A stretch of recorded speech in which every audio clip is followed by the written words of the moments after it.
Électrification de Mbanza Boma dans le Congo central. Le chef de l'État a tenu sa promesse dans une cérémonie à l'école Mbanza Boma où il a effectué une partie de ses études primaires.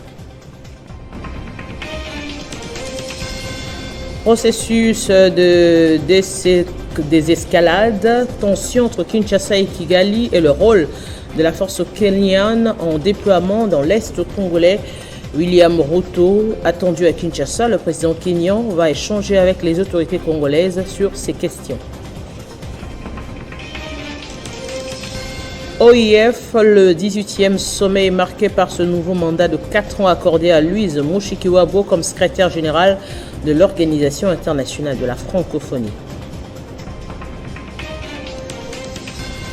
Et en sport, le go du mondial sera donné ce dimanche en match d'ouverture. Le Qatar sera face à l'Équateur, mais la grande question du continent noir, un pays africain va-t-il enfin atteindre à nouveau les quarts de finale, voire plus? Et au pays, le stade de Martyr accueille le derby quinois cet après-midi. V-Club Décempé, un match où on appelle au fair play et à la tolérance, surtout à la non-violence. Des caméras de surveillance permettront de poursuivre les récalcitrants.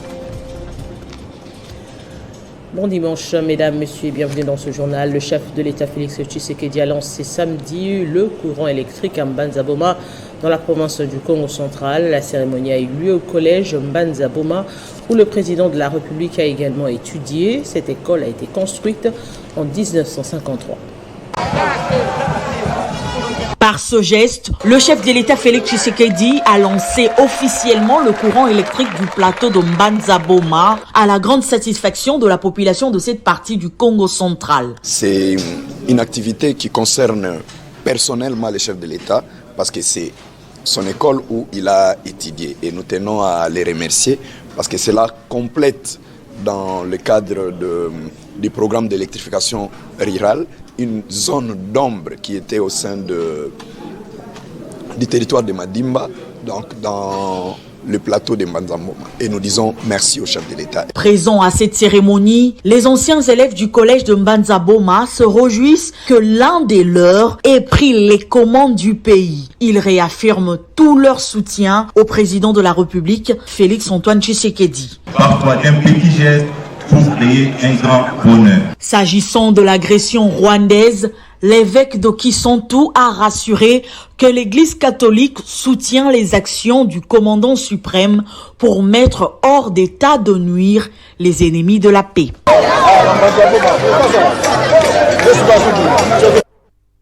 Plusieurs partis politiques qui ont fait le déplacement pour Mbanza Boma saluent les actions du chef de l'État qui tient à l'amélioration du social des Congolais. Suivez.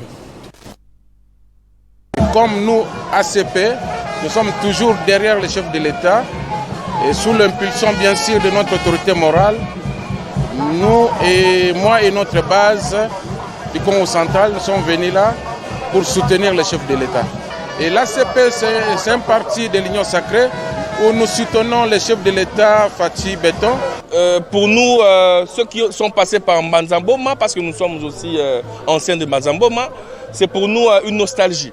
Donc le chef de l'État, en tant que chef de file des anciens de Mbanza Boma, nous sommes revenus là où notre enfance avait séjourné un moment pour voir comment les bâtiments sont, pour donner un mobile, un motif d'espoir, pour dire que nous connaissons là où le chef de l'État a étudié. Nous sommes ici dans le cadre de Génération Christophe Lutundula.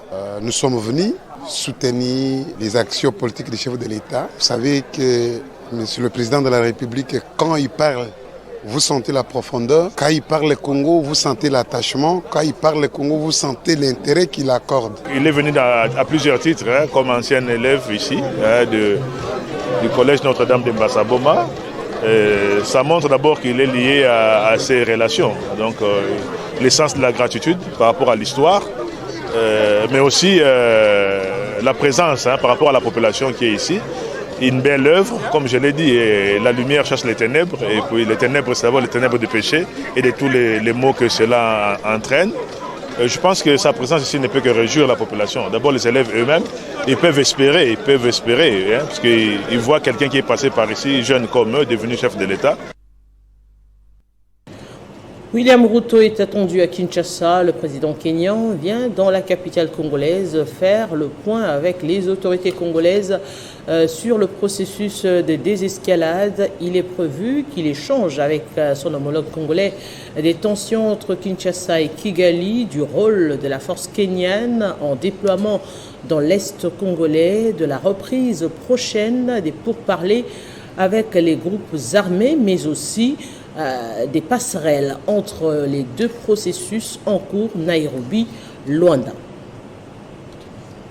Le 18e sommet de l'Organisation internationale de la francophonie qui s'est ouvert hier samedi sur l'île de Djerbanti-Nuzi, candidate unique à sa succession, la Rwandaise Louise Mushikiwabo a été réélue pour un nouveau mandat de 4 ans comme secrétaire général.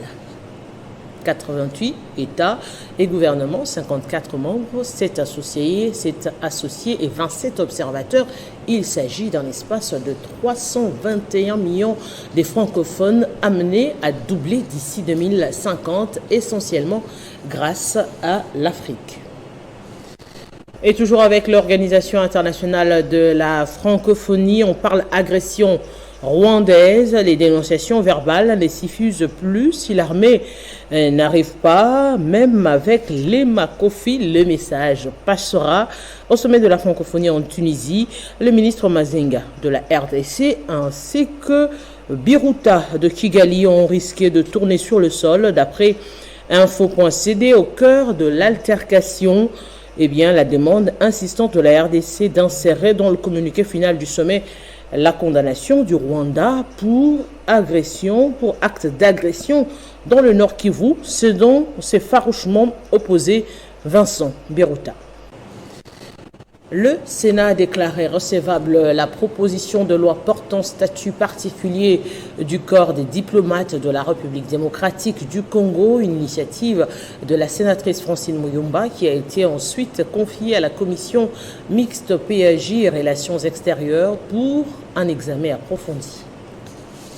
Cette initiative parlementaire entend combler les vides juridiques dans ces secteurs et renforcer la diplomatie congolaise. Selon l'auteur de cette proposition de loi, la sénatrice Francine Muyumba, les textes réglementaires existants rendaient notre diplomatie passive sur le plan international. Elle a indiqué qu'une fois votés et promulgués par les chefs de l'État, ces cadres juridiques dotera nos ambassades à travers le monde de moyens conséquents pour leur travail. Dans la nouvelle législation, on met l'accent sur la lutte contre les antivalaires, des nominations politiques et surtout dans l'administration du ministère des Affaires étrangères et aussi permettre à nos ambassadeurs et à nos ambassades d'avoir les moyens qu'il faut pour mener la diplomatie, bien entendu qu'il faut.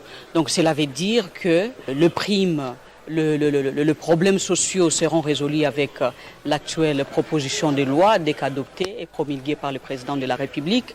Nous allons tant soit peu résoudre le problème des diplomates de la République démocratique du Congo.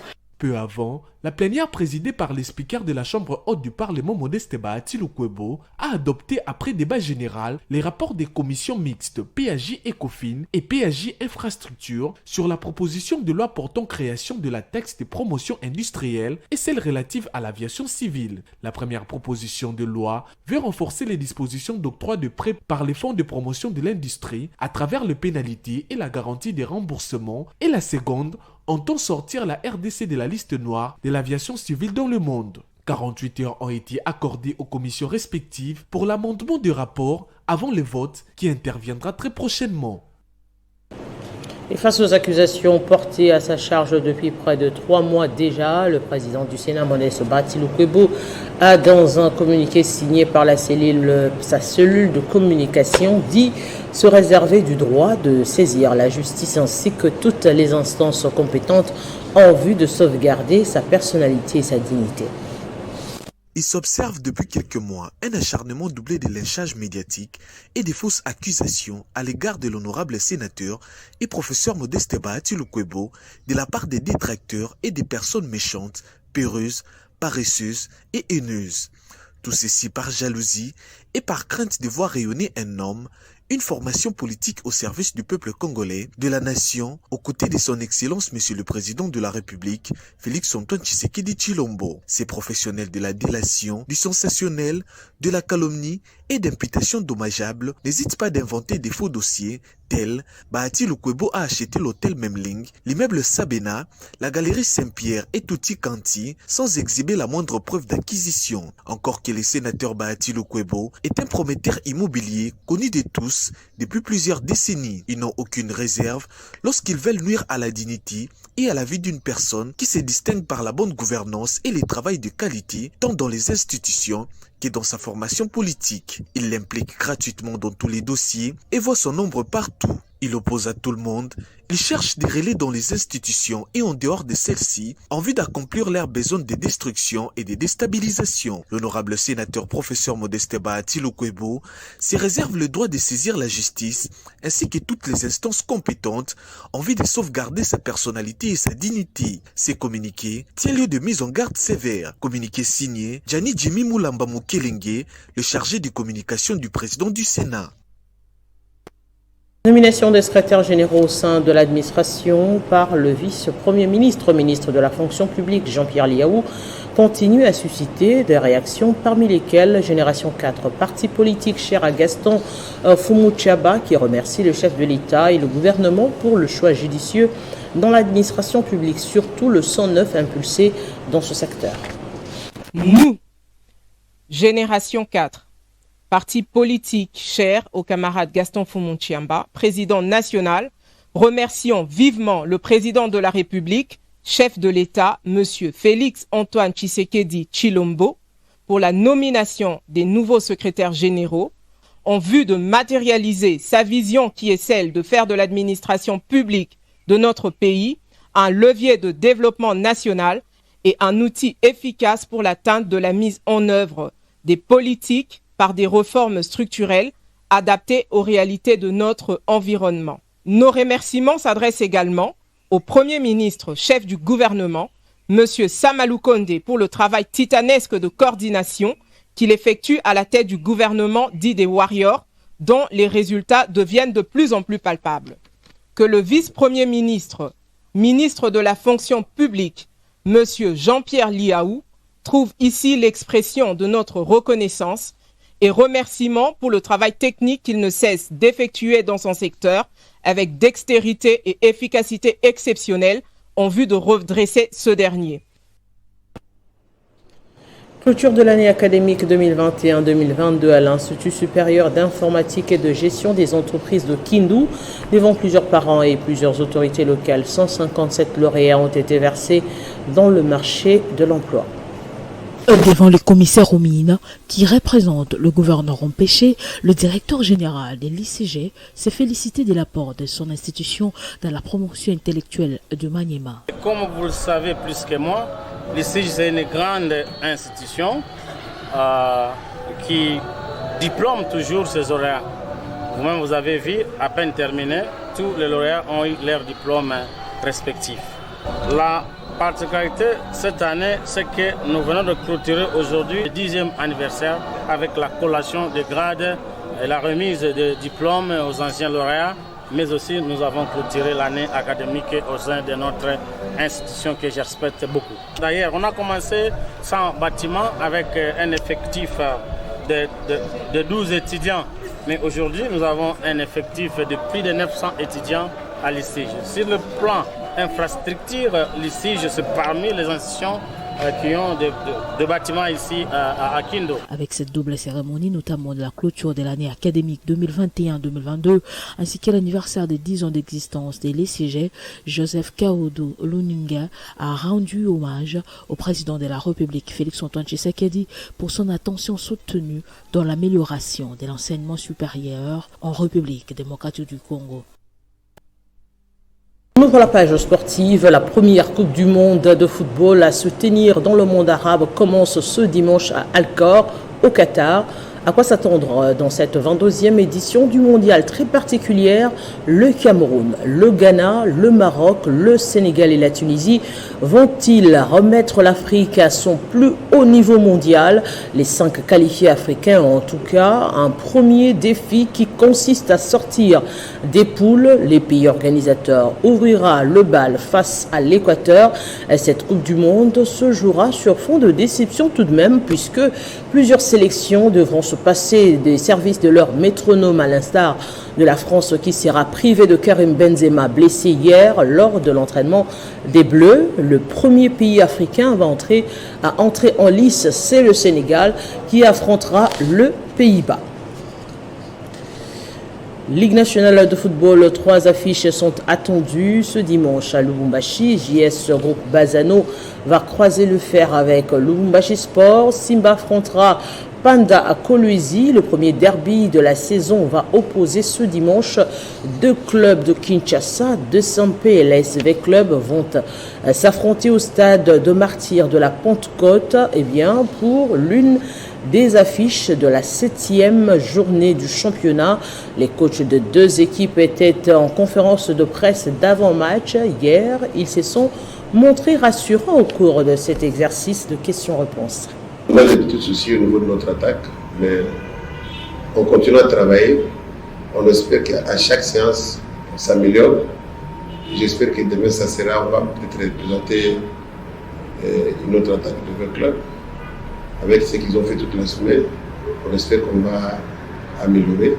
Mais on ne va pas s'arrêter là, on est en train de travailler sur le terrain et peut-être même à l'extérieur, puisqu'il faut qu'on ait un renfort de taille au niveau surtout de notre attaque, pour qu'on puisse non seulement réaliser nos objectifs à la Ligue nationale de football, mais à la compétition africaine aussi.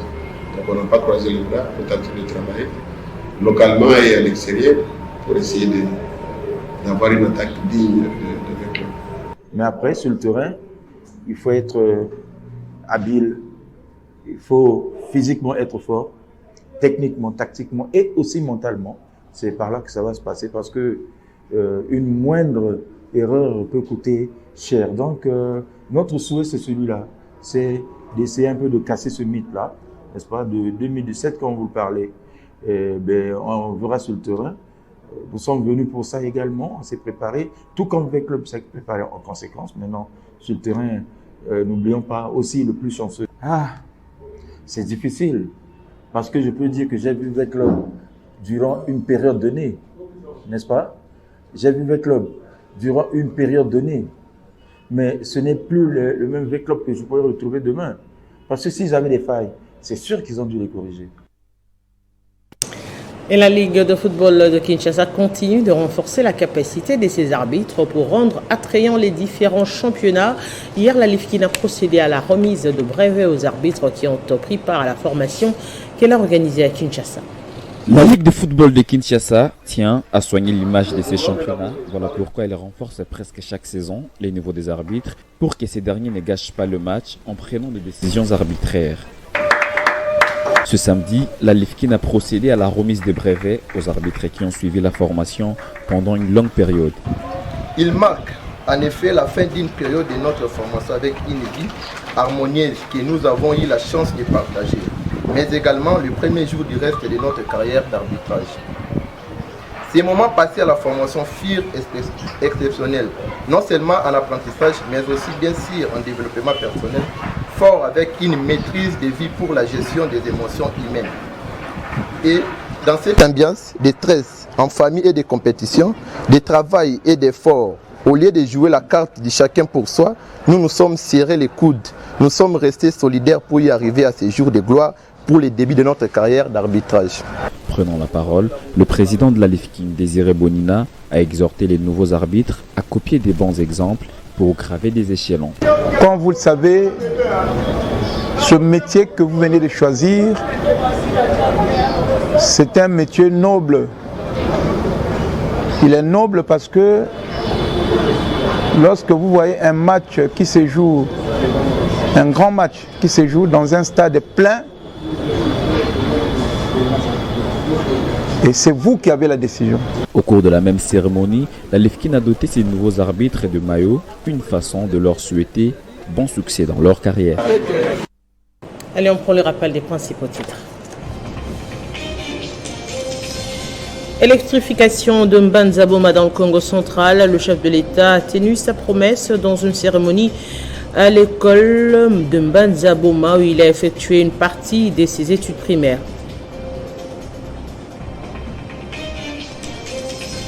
Processus de désescalade, tension entre Kinshasa et Kigali et le rôle de la force kenyane en déploiement dans l'Est congolais. William Ruto est attendu à Kinshasa. Le président kenyan va échanger avec les autorités congolaises sur cette question. OIF, le 18e sommet marqué par ce nouveau mandat de 4 ans accordé à Louise Mushikiwabo comme secrétaire général de l'Organisation internationale de la francophonie. Le go du mondial sera donné ce dimanche en match d'ouverture. Le Qatar sera face à l'Équateur, mais la grande question du continent noir, un pays africain va-t-il enfin atteindre à nouveau le quart de finale, voire plus? Et au pays, le stade de Martyr accueille le derby quinois cet après-midi. V-Club des Sampé, un match où on en appelle au fair play et à la tolérance et surtout à la non-violence. Des caméras de surveillance permettront de poursuivre les recalcitrants. Ce journal est terminé. Bon dimanche chez vous.